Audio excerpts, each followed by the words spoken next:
La semana pasada platicamos, basados en el libro de Efesios capítulo 1, la diferencia que había entre estar en Cristo y estar sin Cristo. Los que estuvimos aquí podemos recordar, espero que sí recuerden. Les di unas hojitas la semana pasada en blanco, donde estuvieron escribiendo lo que yo puse aquí en el pizarrón, entre la diferencia entre una y la otra. Y voy a repetirlo solamente para recordar y luego entrar a lo que vamos a platicar ahora. Porque hay quienes piensan o no saben qué quiere decir o qué significa ser salvo. Hablamos de la salvación, pero ¿ser salvo de qué? ¿Qué significa eso? Hablamos de que Jesucristo vino para salvarnos. ¿Salvarnos de qué? Hablamos de que si creemos en Él, somos salvos. ¿Qué quiere decir eso?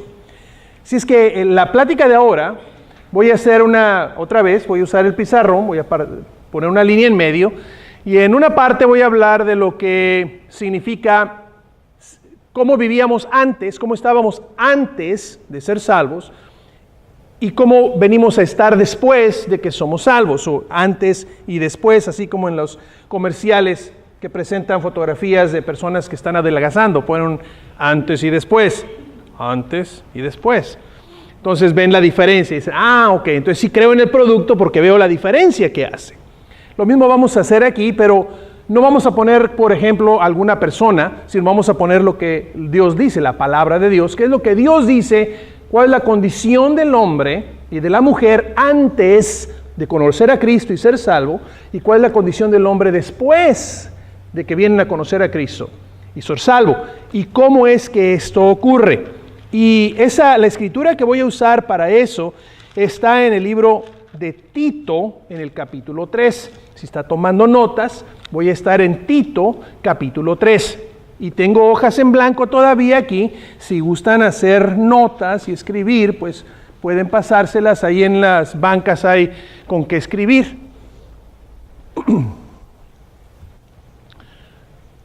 La semana pasada, cuando hablábamos la diferencia entre estar en Cristo y estar sin Cristo, usamos el libro de Efesios. Y la semana pasada, escribimos aquí en el pizarrón, sin Cristo, y leímos la palabra de Dios que decía, sin Cristo estamos muertos en delitos y pecados, siguiendo la corriente de este mundo, viviendo de acuerdo a los deseos de la carne y de los pensamientos, y éramos por naturaleza hijos de ira, sin Cristo, ajenos a la ciudadanía de Israel, alejados de los pactos de la promesa, sin esperanza y sin Dios en el mundo. Cuando no tenemos a Cristo, esa es como vivíamos. En Cristo, el contrario de eso es que en Cristo hemos sido bendecidos con toda bendición espiritual, en Cristo hemos sido escogidos, en Cristo hemos sido adoptados, hijos suyos, en Cristo hemos sido redimidos, hemos recibido el perdón de pecados, en Cristo tenemos herencia y en Cristo hemos sido sellados con el Espíritu Santo de la promesa. Eso fue lo que platicamos la semana pasada. Hoy vamos a hacer una línea en medio y lo que vamos a poner aquí es antes y después. Y voy a poner un espacio aquí en medio para dar oportunidad para poner aquí qué es lo que hace la diferencia entre el antes y el después. Y no se trata de tener mucha fuerza de voluntad, o de tener muy buena suerte, o de que las estrellas se alinean, o de que soy del signo de horóscopo correcto. No tiene nada que ver con eso. ¿Qué hace la diferencia entre el antes y el después? Lo vamos a poner aquí en medio y es algo tremendamente importante. Voy a leer Tito capítulo 3, versos del 3 en adelante. Y esta es la palabra de Dios y dice lo siguiente: porque nosotros también éramos, tiempo pasado, porque nosotros también éramos en otro tiempo insensatos, rebeldes, extraviados, esclavos de concupiscencias y deleites diversos, viviendo en malicia y envidia, aborrecibles y aborreciéndonos unos a otros. Pero cuando se manifestó la bondad de Dios nuestro Salvador y su amor para con los hombres, nos salvó, no por obras de justicia que nosotros hubiéramos hecho, sino por su misericordia, por el lavamiento de la regeneración y por la renovación en el Espíritu Santo, el cual derramó en nosotros abundantemente por Jesucristo nuestro Salvador, para que justificados por su gracia, viniésemos a ser herederos conforme a la esperanza de la vida eterna. Ese es el pasaje en el que vamos a estar estudiando. Antes y después. El apóstol San Pablo es el que escribe esto. Y el apóstol San Pablo mismo se incluye cuando dice, pero nosotros éramos antes de conocer a Cristo, antes de conocer la salvación del Señor, antes, nosotros éramos, antes. ¿Qué éramos? Y ahí viene la lista, ¿está listo? Nosotros éramos insensatos.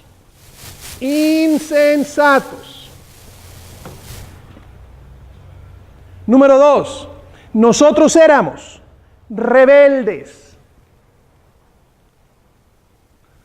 Número 3, nosotros éramos extraviados. Número 4, nosotros éramos esclavos. Y menciona dos cosas. Éramos esclavos de concupiscencias. Y ahorita vamos a ver qué quiere decir eso. Concupiscencias y deleites. Esclavos de concupiscencias y deleites diversos.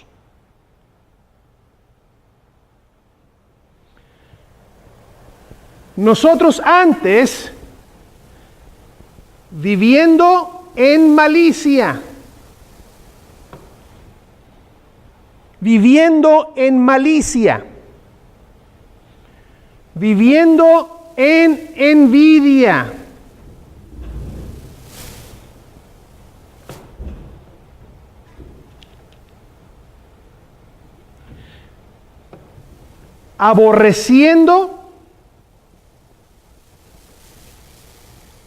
aborreciéndonos unos a otros y aborrecibles. ¿Qué palabras tan feas? ¿Okay? Quiero otra vez, antes. Si no hemos conocido el amor de Dios, si no hemos conocido a Jesucristo, si no hemos conocido el Evangelio de salvación, si no hemos abierto nuestro corazón a Él, así es como estamos, es como Dios nos ve. Esta no es la opinión nuestra, esta no es la opinión de los hombres, esta es lo que Dios ve. Así es como Dios ve a los que no estamos en Cristo. Nosotros tenemos otra opinión, yo estoy muy educado, yo tengo buen trabajo, yo traigo una buena troca, yo soy un buen esposo, yo tengo un Doberman en la casa, yo tengo unos buenos ahorros en el banco, yo soy bueno para el soccer, ¿sí? Eso es lo que yo digo de mí. ¿Cómo me ve Dios a mí? ¿Cuál es la opinión que Dios tiene de mí? Si yo no estoy en Cristo, antes de conocer al Señor Jesucristo, antes de conocer el amor de Dios, somos insensatos. ¿Qué quiere decir esa palabra? Insensato. ¿Nunca ha usado esa palabra usted? no seas insensato. ¿A quién le decimos insensato? A una persona que no entra en razón. Una persona que, aunque usted le ponga las cosas y le dé la razón para las cosas, se aferra, se sube en el mulo y va a hacer las cosas como quiere hacerlas, por testarudo, por cabezadura. Yo las voy a hacer así porque así es como yo quiero hacerlas. Y cuando yo digo algo, lo voy a hacer. No importa cómo salgan las cosas. Esa es una persona insensata. No tiene sensatez, no razona bien las cosas. Espiritualmente, ser insensato es mirar a Dios y decir, no creo en Él. Dice el necio en su corazón, no hay Dios.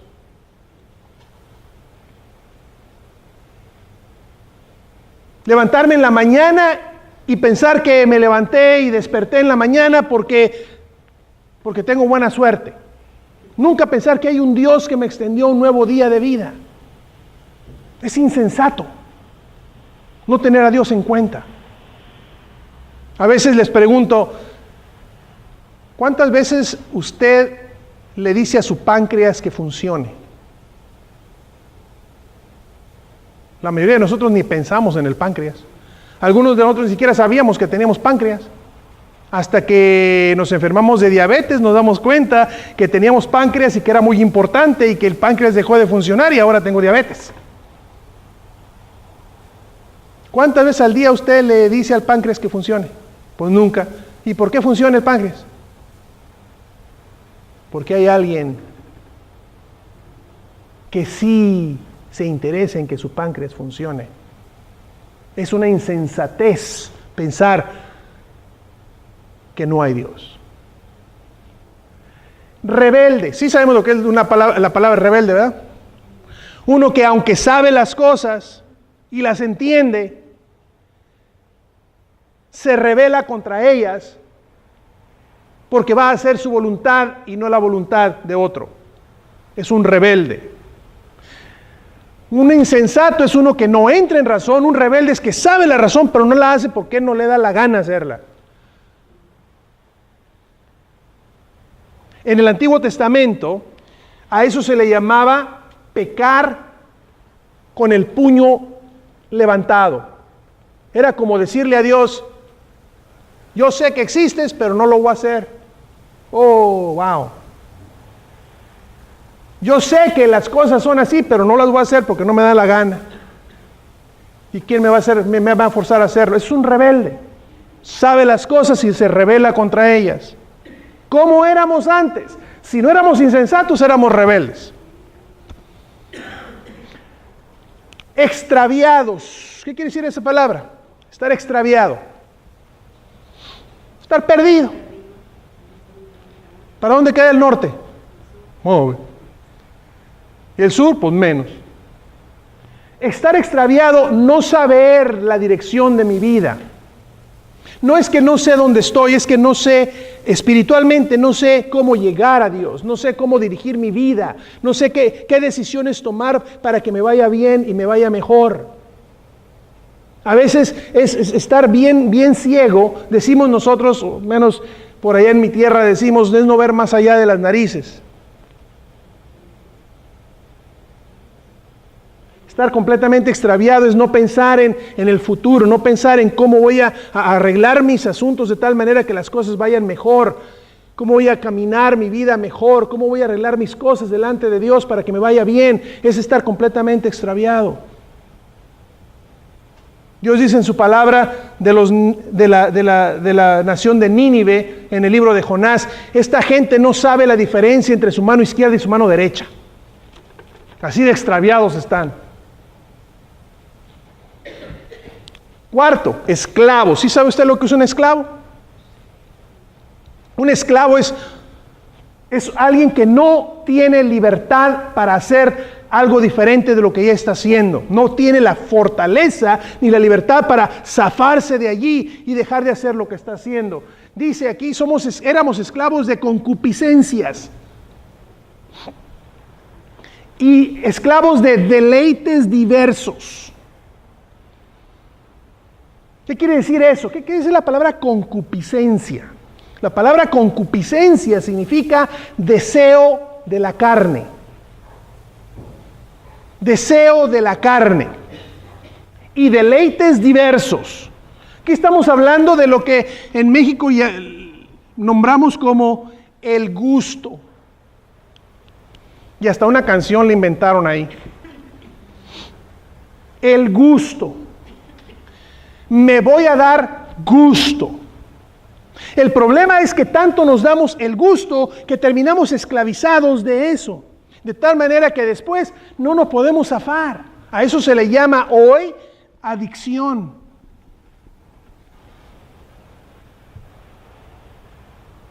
Le dieron mucho al gusto del alcohol, son alcohólicos ahora. Y aunque quieran parar, no pueden.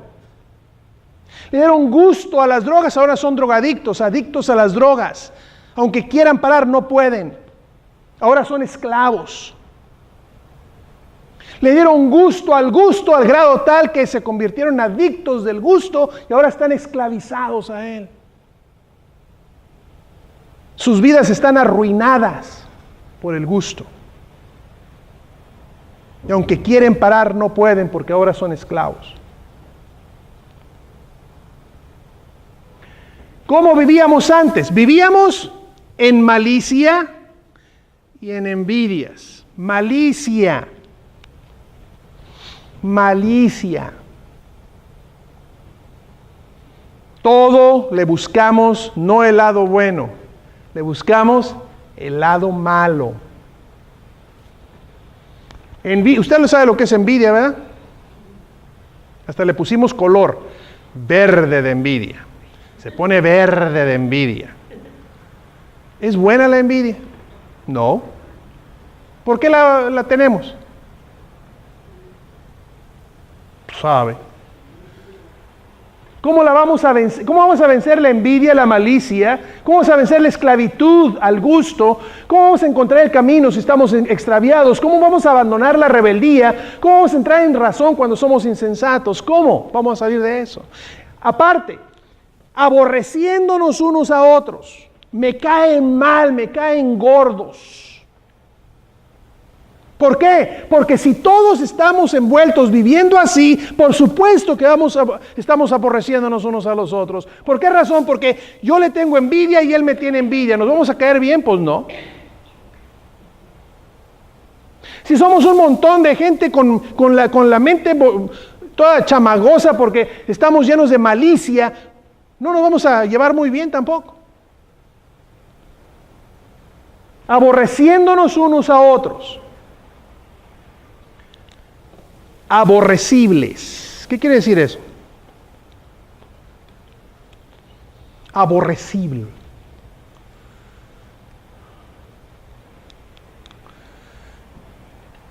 Yo pienso de mí como que soy una buena persona. Y yo creo que le caigo bien a todos. La realidad es que ni soy buena persona porque estoy lleno de malicia y no le caigo bien a nadie porque nos estamos aborreciendo todos. A veces le damos buena cara a las cosas. Nos juntamos, se le va jajaja, jejeje, un abrazo aquí, un abrazo allá, y cuando nos separamos, a sacarnos la garra. ¿Te fijaste? Ay, ¿a poco? Ay, qué creído. De nombre. Una mordedera.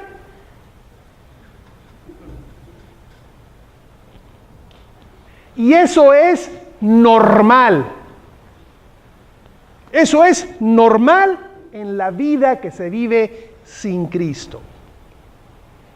Eso es normal en la vida que vivíamos antes de conocer el amor de Dios. Eso era normal. Por eso no nos extrañaba. Era normal. Vamos a ver el otro lado. El después. El después dice así.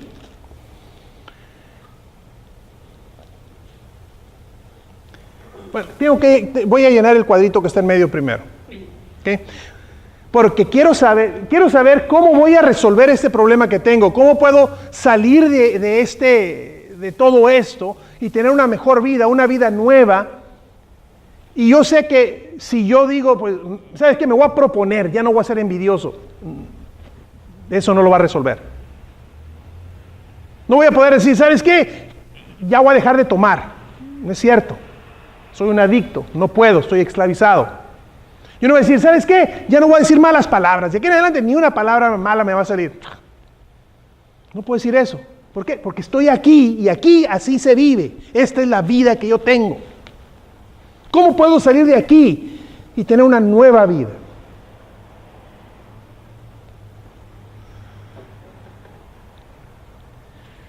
Porque nosotros también éramos en otro tiempo insensatos, rebeldes, extraviados, esclavos de concupiscencias y deleites diversos, viviendo en malicia y envidia, aborrecibles y aborreciéndonos unos a otros. Pero, cuando se manifestó la bondad de Dios nuestro Salvador y su amor para con los hombres, nos salvó. No por obras de justicia que nosotros hubiéramos hecho, sino por su misericordia. Por su misericordia, cuando se manifestó la bondad de Dios, cuando se manifestó la bondad de Dios, nuestro Salvador, y su amor para con los hombres, nos salvó. ¿Nos salvó de qué? Nos salvó de esto. Haga de cuenta que nos habíamos caído en el Océano Pacífico. ¿Qué hay en el Océano Pacífico? Tiburones, ballenas, pulpos, mucha agua salada. ¿Qué hay en el Océano Pacífico? Muerte. Yo me voy a morir ahí. Si no llega alguien que no está metido en el mismo problema mío, que está fuera de eso, si no llega alguien que tiene el modo, la manera y la voluntad de sacarme del Océano Pacífico y ponerme en un barco o en un helicóptero, y nosotros decimos, los pusieron a salvo. ¿No decimos eso? Llegó los de emergencia y los sacaron de ahí y los pusieron a salvo. Cuando se manifestó la bondad de Dios y su amor para con los hombres, Él intervino y nos sacó de aquí y nos puso a salvo.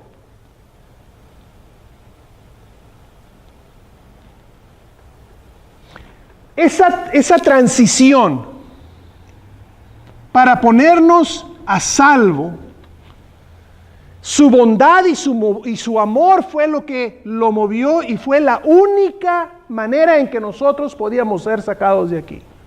Dice, no por obras de justicia que nosotros hubiéramos hecho. En otras palabras, no porque habíamos hecho algo aquí que mereciera que Dios nos salvara. Dígame. Ser insensato, rebelde, extraviado, esclavo de concupiscencias y deleites, viviendo en malicia y envidia, aborrecibles y aborreciéndonos. ¿Cree usted que esas características nos dan a nosotros algún crédito para que Dios nos deba algo?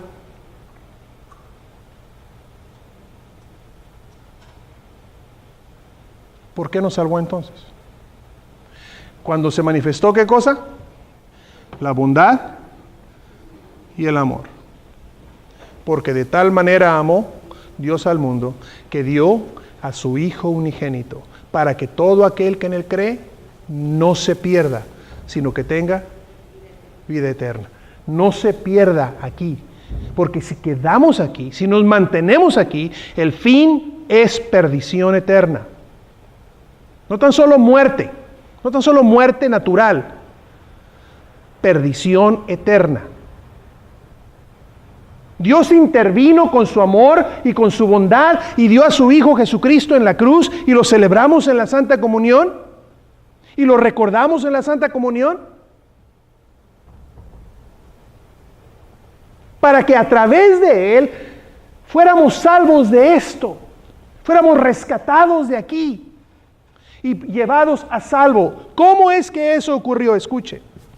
Nos salvó no por obras de justicia que nosotros hubiésemos hecho, sino por su misericordia. ¿Cómo ocurrió? Por el lavamiento de la regeneración y por la renovación del Espíritu Santo. Lavamiento, renovación, regeneración.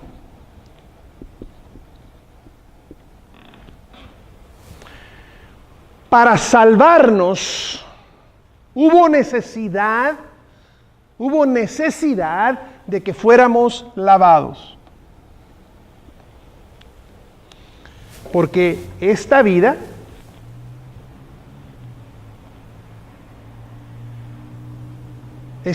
nos ha dejado inmundos, sucios de pecado. No podemos entrar a la presencia de Dios porque Dios es santo. Para poder sacarnos de aquí, tuvo que lavarnos. Y ese lavamiento vino a través de la sangre de Cristo. Es su sangre la que nos lava del pecado.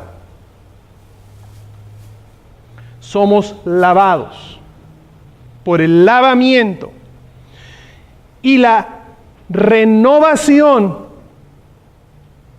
y la regeneración del Espíritu Santo. Renovar, ¿qué quiere decir renovar? Hacerlo nuevo otra vez. Hacerlo nuevo otra vez. Esta vida, para poder ser resuelta, no necesitamos o no es suficiente con una buena voluntad, con un buen plan de dieta, con un buen nada. Para que podamos resolver ese problema, necesitamos ser renovados, ser hechos nuevos otra vez. La palabra regeneración es generar esa vida otra vez, empezarla de nuevo. Segunda de Corintios 5:17. De tal manera que si alguno está en Cristo, nueva criatura es. Las cosas viejas pasaron. Y aquí todas son hechas nuevas.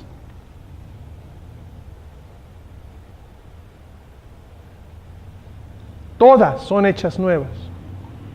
Para eso necesito ser lavado. Para eso mi vida necesita ser renovada. Para eso necesita ser regenerado. Y esa regeneración viene por el Espíritu Santo de Dios que me es dado por la fe en Jesucristo. Solamente así podemos venir a ser, solamente después de esto, venimos a ser herederos de la vida eterna.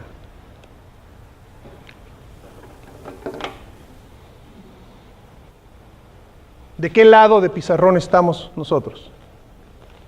¿Dónde está nuestra vida? ¿Estamos de este lado? Todavía vivimos vida insensata, no entramos en razón todavía. Rebeldes, aunque sabemos las cosas, las hacemos a nuestro modo, no le hace. Extraviados, no sabemos por dónde vamos.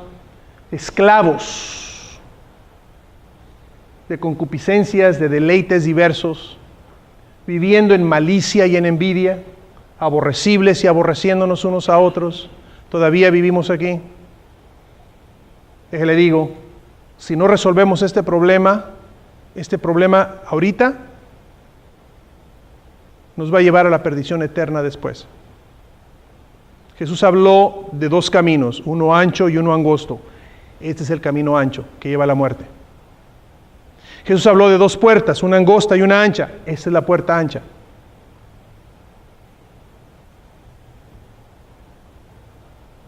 El camino angosto se encuentra del otro lado. Necesito encontrarme o ser encontrado por la bondad y el amor de Dios. Mi vida necesita tener un encuentro con el amor de Dios, manifestado en Jesucristo. Que sea real, que no sea un acto religioso, que no sea una historia que me cuentan, que no sea algo que, se sintió bonito. No, que sea real. Para que entonces el amor y la bondad de Dios produzca en mí un lavamiento completo, una renovación completa, una regeneración real, y eso me traiga la herencia de la vida eterna.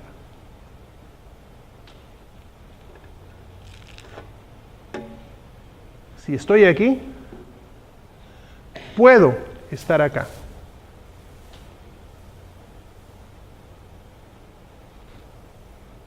Pero no es por buenas obras, y no es por ser bonito, y no es por... La única razón es la bondad y el amor de Dios manifestado en Jesucristo, por el cual Él me salva.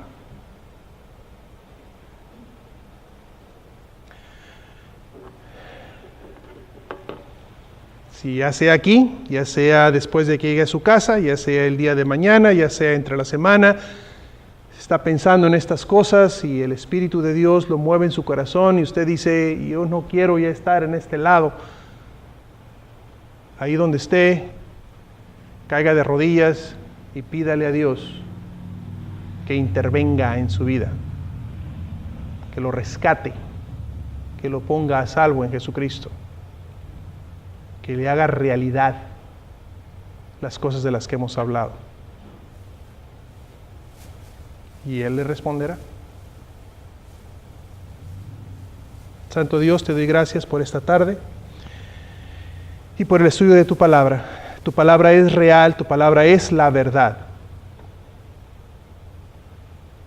Oro para que haya sido clara y el mensaje haya sido entendido. Y cada uno de nosotros reflexione y que todos los que estamos siendo tocados en nuestro corazón respondamos en fe. Para ser rescatados de esta generación malvada que va a la perdición. Y salvos por el amor y la bondad que en Cristo se ha manifestado. Es en el nombre de tu Hijo que oramos. Amén y amén.